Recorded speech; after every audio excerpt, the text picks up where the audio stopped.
Hello there, in this video we'll be reacting to what if the Stormtroopers joined the Clone Rebellion. This video is made by the Star Wars Galaxies, so make sure to check his channel out. The link is in the description. And we are trying to expand our community over at the channel's Discord server, so I'd appreciate it if you joined. Link in the description. And without further ado, let's get right into reacting. Our story begins on the icy outpost of Barton 4. Oh, I remember this. This was what, season 2 Bad Batch, was it? Crosshair was here, and well, they found out a lot of bad stuff about the Empire, and then shot that lieutenant. And that was a really good arc of the Bad Batch. Former member of the Bad Batch, Crosshair, is dragging the clone commander Mayday through the snow. I remember that. The two of them chase down a group of bandits, stealing Imperial supplies. It was a great but they scene. failed as an avalanche plowed down from the mountain, Remember catching that, them both in a sudden storm. Crosshair was able to find his way out of the snow, and he dragged Mayday, who was in... And this arc and this situation really showed the Empire's true colors. and out of consciousness, all the way back to base where the Imperials were waiting. On this base were Lieutenant Nolan and around 30 TK Stormtroopers, the earliest type of human conscripted soldiers for the Empire. Yeah. These Stormtroopers were taking the hundreds of armor crates stored here back to Coruscant. Right. And after a bit, some of them noticed Crosshair and Mayday stumbling their way through the snow. Ooh, is this gonna basically evolve through, I guess, gossip, you could say? So it's gonna start with these Stormtroopers that are over here. They're gonna see, you know, this shit, and then yeah. Lieutenant Nolan ordered the Stormtroopers to return to loading the crates, then smugly walked over to Crosshair and Mayday as Mayday fell hard to the ground, nearly dying. But Nolan offered no sympathy, as Crosshair was nearly begging for a medic to help Mayday.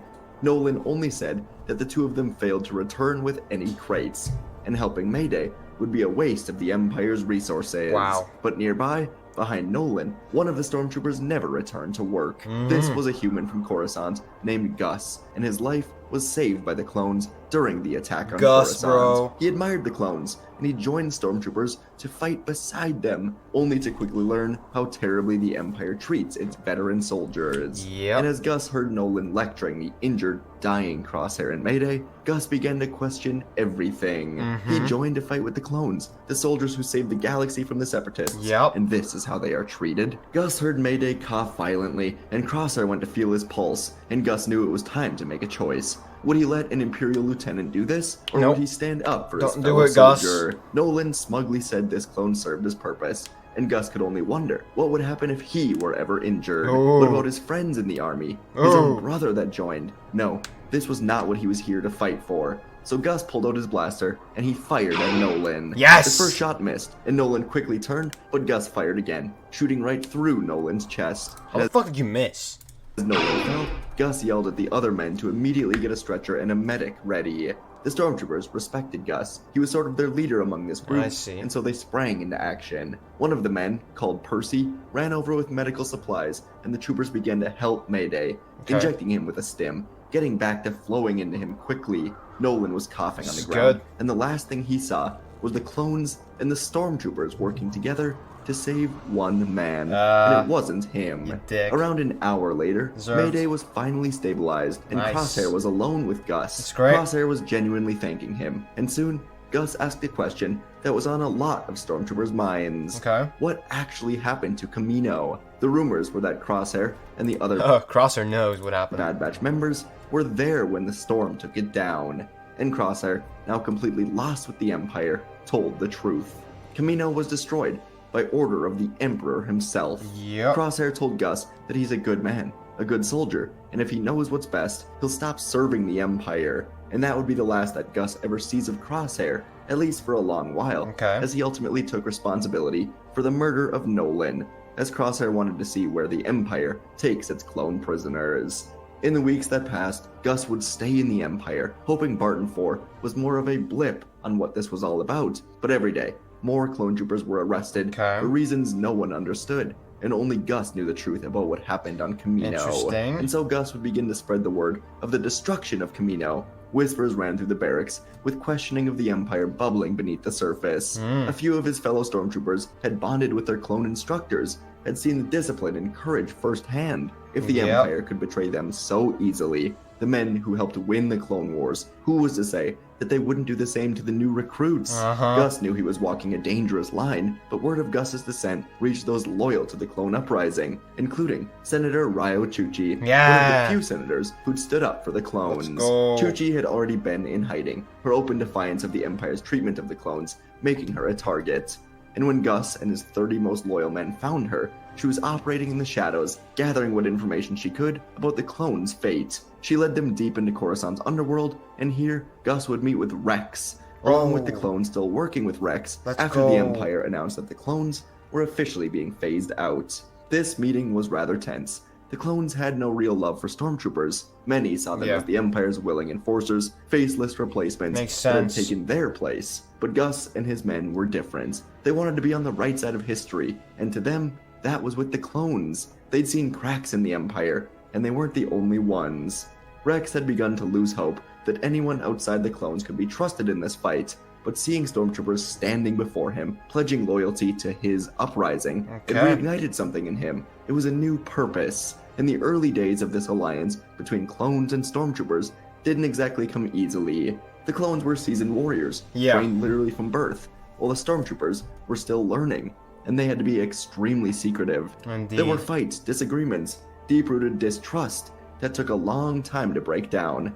But over months of working together, raiding Imperial supply lines, rescuing abandoned clones from Imperial prisons, and spreading word of this cause, they became something more than an uneasy alliance. They were almost like brothers. The Stormtroopers, who were a part of the secret uprising, would spray paint the Republic logo inside of their arm plate, hidden away. But it could be shown to others to prove their loyalty. That's crazy. And as this group of troopers grew, Ryo Chuchi took the fight to the people of this galaxy. Bro, this is looking good so far. She traveled to different worlds, appearing in popular marketplaces, town squares, underground holo broadcasts, and she was speaking the truth. The Empire treated its soldiers like disposable tools. She told stories of clones abandoned to starvation, of Stormtroopers executed for asking questions, and she continued to tell the truth about Kamino's destruction. Her words resonated, her crowds would grow, and in some places, entire Stormtrooper battalions would lay down their weapons and defect. Even citizens who'd once believed in the Empire began to see it for what it really was. The Clone Rebellion grew, operating in the shadows, striking where the Empire least expected. Clones and Stormtroopers alike turned against their former commanders. Every day, another lieutenant would be executed as a group of soldiers just suddenly disappear. As Rex, Echo, Gregor, Wolf were among the clones leading the group that would help make Stormtroopers disappear and join their growing uprising. That is great. The Empire began to respond with brutal crackdowns, but the more they tried to silence Chuchi, the louder her voice would become.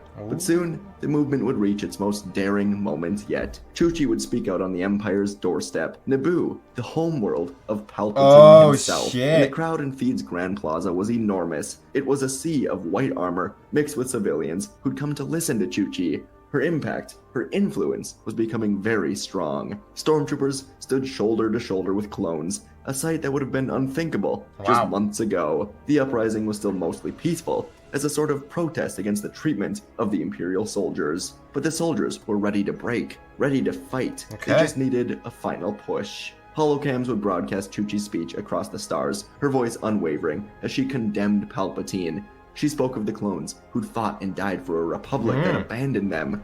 She spoke of the Stormtroopers who'd been fed lies. She spoke of a new hope that together they could create and build something better. This was the first speech that spoke directly to the idea of completely separating from the Empire. And it was also the final straw for the Emperor before stepping in. The sky would darken as Imperial alarms began to blare, and in Naboo Square, Palpatine, you're cooked. The Emperor's shuttle descended upon the plaza, flanked by squads of TIE fighters.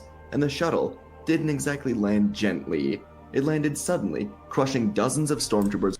Is this a reference to Andor Season 2, where they explain how Tarkin on Gorman, like 15 years ago, so it was like when the Empire was formed, landed on Gorman and killed like 500 people in the exact same way?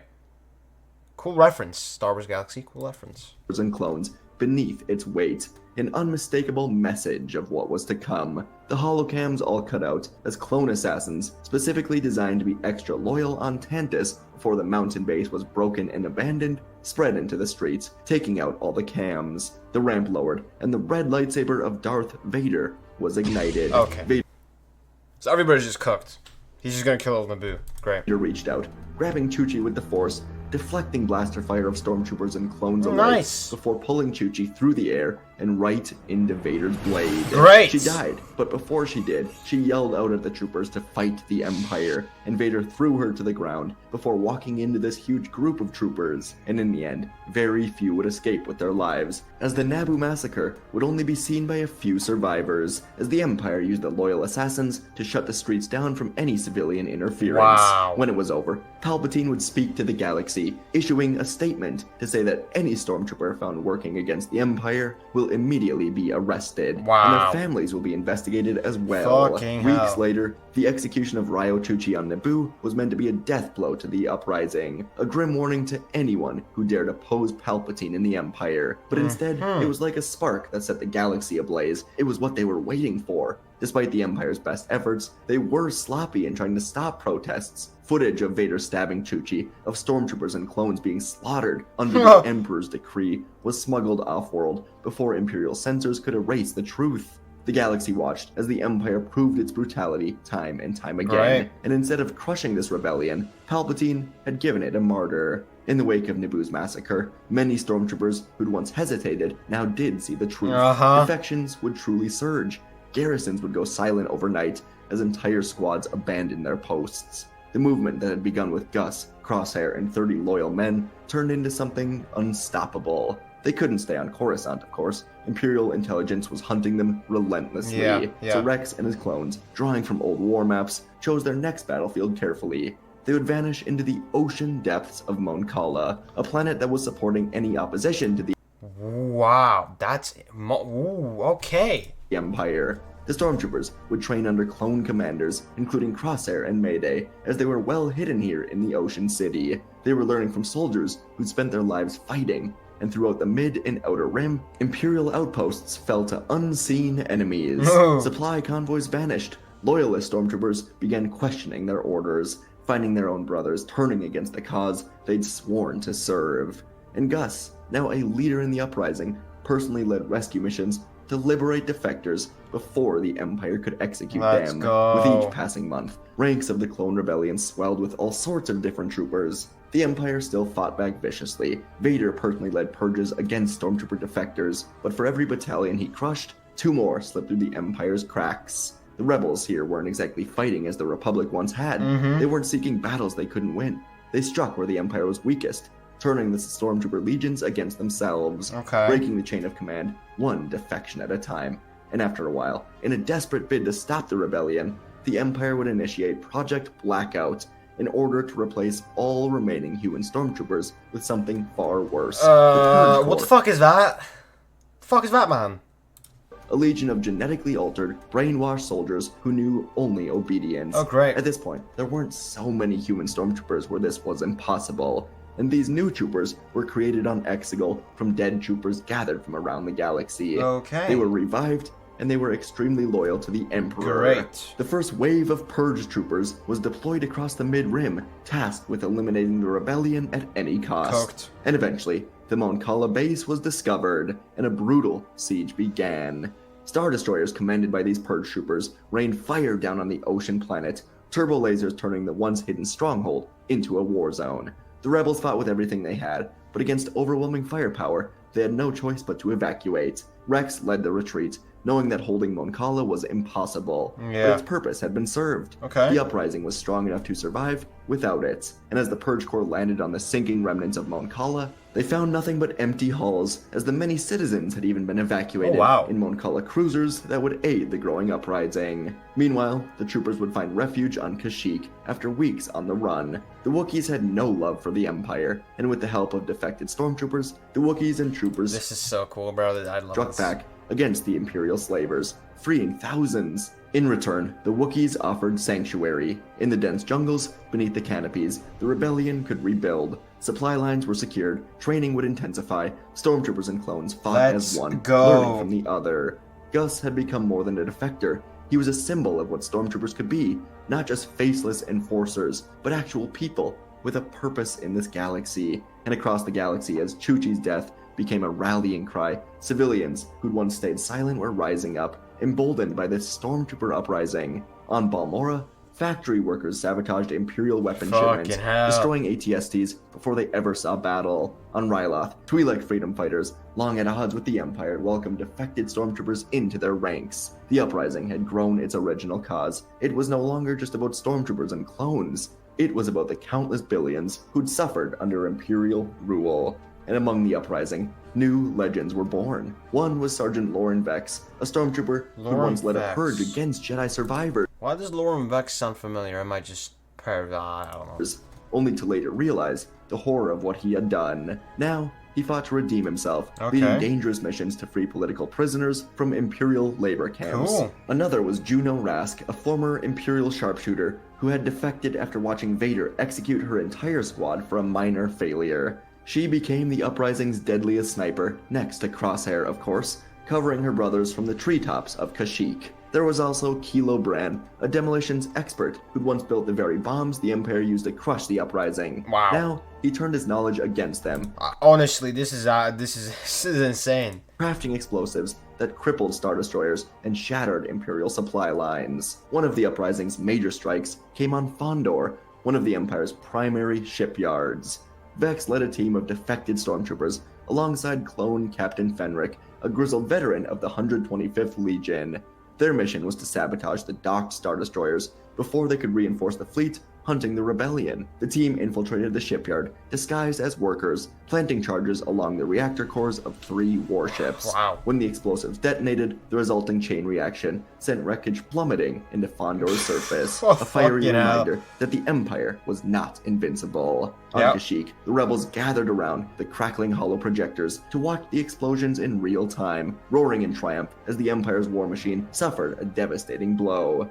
Another mission was even riskier, an assault on Iadu, where Imperial scientists developed new weapons for the Purge Corps. Juno Rask accompanied Clone Sergeant Helix and his squad, tasked with eliminating these key Imperial researchers before they could perfect a new energy-based riot control system meant to subdue stormtroopers considering defection. The storm was their ally here, as Iadu's torrential rain and thick fog masked their approach. Silent kills turned into full-scale combat as alarms were blaring, but the uprising used the terrain to their advantage, and by the time they were retreating, the facility was burning. The research data had been erased. The Purge Corps would have to fight without their latest weapons. And back on Kashyyyk, the rebels honored the mission's success with a Wookiee feast, a celebration of the warriors who made it back, and of course a remembrance of those who did not. Another of the missions was more personal. Kilo Bran led a strike on Karida, the very academy of where he had been trained to serve the Empire. With him was a squad of stormtroopers who once called it home, along with clone demolitions expert Kareen. Their goal was to destroy the academy's advanced training simulations, programs designed to make new stormtroopers more obedient and ruthless.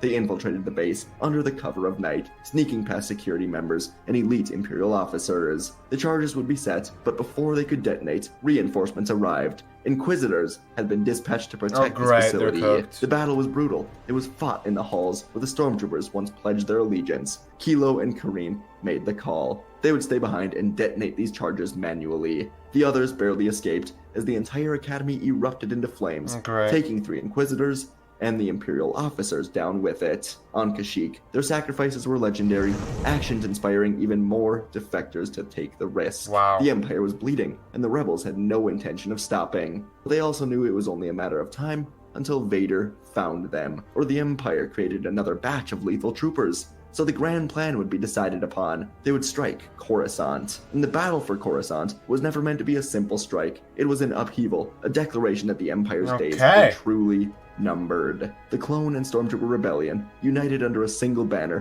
had chosen a new name, Liberation Troopers, a name that signified their purpose. Not exactly conquest, revenge, but it was a fight for true freedom.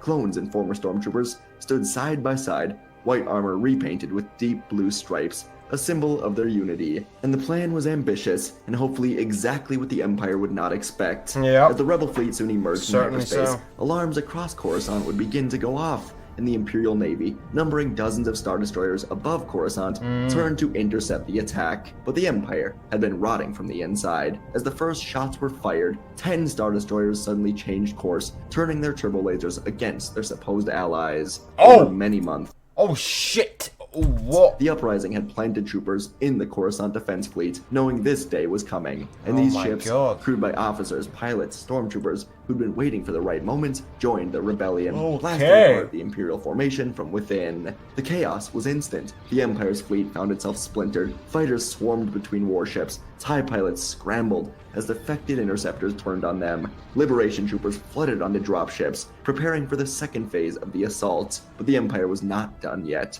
Darth Vader's personal Star Destroyer surged forward. The massive vessel carved through the chaos, its overwhelming firepower tearing. Honestly, what the fuck is Darth Vader gonna do here? Through defected Star Destroyers. Vader had arrived, and he had only one objective: eradicate this uprising once and for all. And so, boarding teams, one that was assembled of the uprising's greatest soldiers, would be assembled. Former Stormtroopers Lauren Vex, Juno Rask, and Clone Captain Fenric, and Clone Sergeant Hallex were led by Rex and Gus as they led a strike force directly onto Vader's ship. Their own cruisers provided cover fire. Wait, Rex on...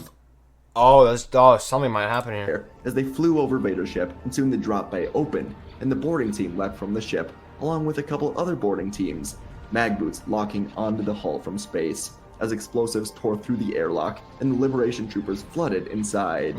Inside of the Star Destroyer, the fight would be intense. Elite Purge Corps troopers fought to the last man as Liberation troopers filled the halls. These halls became extreme danger zones, blaster bolts bouncing off the walls as clones and stormtroopers fought shoulder to shoulder, pushing deeper into the ship. Vex and Fenric led a charge through the reactor core, planting thermal charges that would cripple the vessel. They would evacuate as they go off. Rask, the sniper, took position on a higher catwalk, picking off Imperial officers before they could call for reinforcements. But then Vader arrived, red blade ignited, cutting through the ranks of these troopers. And with a flick of his hand, soldiers were hurled into walls, crushed by the power of the Force.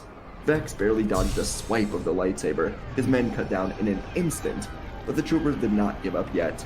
Vader was powerful, but he was only one man. Rex, Fenric, and Hallex, veterans of the Clone Wars, adapted instantly. Yeah, only one man except it's Vader. Thermal detonators were ignited, not at Vader himself, but at the walls around him. Explosions forced the Dark Lord back, forcing him into a tight corner, where his movements were more limited. Then Juno Rask took the shot, an armor-piercing bolt that struck Vader's shoulder, searing through his armor. Gus, Vex, and his squad took their moment, opening fire with everything they had. Vader deflected the bolts, but the sheer number overwhelmed him as they pierced his chest plate. Gus closed in on the gap, using his vibroblade, slashing across Vader's respirator as Vader angrily threw Gus backwards. The Dark Lord fell to one knee, and the final blow would come from Hallex as he shot a series of blast doors behind him and Vader, locking them alone in a small hallway square. The clone showed Vader the thermal detonator, and before Vader could move to stop it, the explosion would engulf Vader. Fucking Battlefront sound. And Hallex in fire, as Vader was finally defeated. But there was no time to celebrate. The ship trembled. That's honestly insane. Violently, as Imperial reinforcements struck the Star Destroyer with everything they had. The vessel was breaking apart. The mission was not over yet. With Vex at the helm, the remaining Liberation troopers seized control of the bridge. They could not escape. The ship was too damaged, and Imperial forces were closing in. But they could send a final message. Vex turned the ship's failing engines towards Coruscant, towards the Senate building. Rex and Gus made it up to the bridge together as the broken ship descended towards the surface. Palpatine sat alone in the Senate chamber, his empire so complete that the Senate itself had become obsolete. The Star Destroyer, flames pouring from its hull, descended through Coruscant skies like a burning dagger. Liberation troopers on board held onto whatever they could as the ship roared towards the Senate building. And below, civilians, Imperial loyalists, rebels alike looked up in awe, and the impact shattered the steel walls of the Senate chamber. The roof collapsed as the Star Destroyer plowed into the structure, engulfing everything in a ginormous explosion that would spread very far out. Fire and debris consumed the heart of Coruscant. The greatest warriors of the Uprising had gone down with the ship, but the Emperor was gone as well, and the remaining forces of the Uprising would retreat with victory. And across the galaxy, from Kashyyyk to Ryloth, from Fondor to what remained on Mon Cala, celebration ensued. The 5 years that followed the fall of the Senate building were ones of rebuilding. With Palpatine's grip shattered and Vader gone, the Liberation Troopers led the charge in dismantling the Imperial remnants that still held power. Across the galaxy, Stormtroopers, this music is fire, by the way, who once followed Imperial orders without question, now stood alongside their clone brothers as protectors of freedom, liberating worlds still under Imperial control. Mon Mothma, stepping in as the leader of the movement that Ryo Chuchi had once begun, worked to unite the broken galaxy. The Republic was being restored. Worlds that were once fearful of Imperial retaliation openly declared their allegiance to this new democracy, forming a Senate where the voice of every system mattered. Stormtroopers and clones were the Republic's first defenders. And as the Republic flourished, the need for war diminished. Many of the former troopers found new purposes, some becoming peacekeepers, others settling on liberated worlds to help rebuild what the Empire had destroyed. The name Liberation Troopers remained, not as warriors, but as a legacy of those who had fought for something greater than themselves. The galaxy that was once torn apart by war and tyranny now stood together, stronger, and for the first time in decades, peace was a reality. And over the years, Luke Skywalker would join Obi-Wan as Jedi helping this galaxy, where Leia would find her place as one of the greatest leaders in the Senate. And folks, that was an awesome ending. I mean, this is another great story about the Star Wars galaxy. I love a lot of stuff in this story, especially that thing that you can connect back to Andor with the Palpatine's landing. I mean, we saw that with Tarkin in Andor Season 2. Really like that, but this is a great story overall. I'm going to give this an 8 out of 10 for the story by the Star Wars Galaxy. Let me know what you guys would rate the story in the comments section down below, whether you agree with my rating or if you don't, and why. And that is it for this video, guys. I hope you enjoyed. If you did enjoy, make sure to subscribe to the Star Wars Galaxy for more awesome What If reactions. Also, do make sure to subscribe to my channel, leave a like, and turn the notifications on to be notified next time I post a video like this. Remember, we do post a Star Wars What If reaction almost every single day, every single week. Also, do make sure to join our Discord server as we're trying to expand our community over there. Link in the description. And if you want to support the channel and give exclusive perks, consider joining our Patreon. Comment down below any suggestions for what ifs I should react to next. And yeah, thank you very much for watching. This is the way, and the Force be with you. Until then, I will see you next time. Hey, you didn't watch it? Well, check out this video on the left side of the screen, which is specifically recommended for you, or check out the playlist on the right of the screen, which contains similar videos to this one, made by me, of course. Hey, remember, subscribe.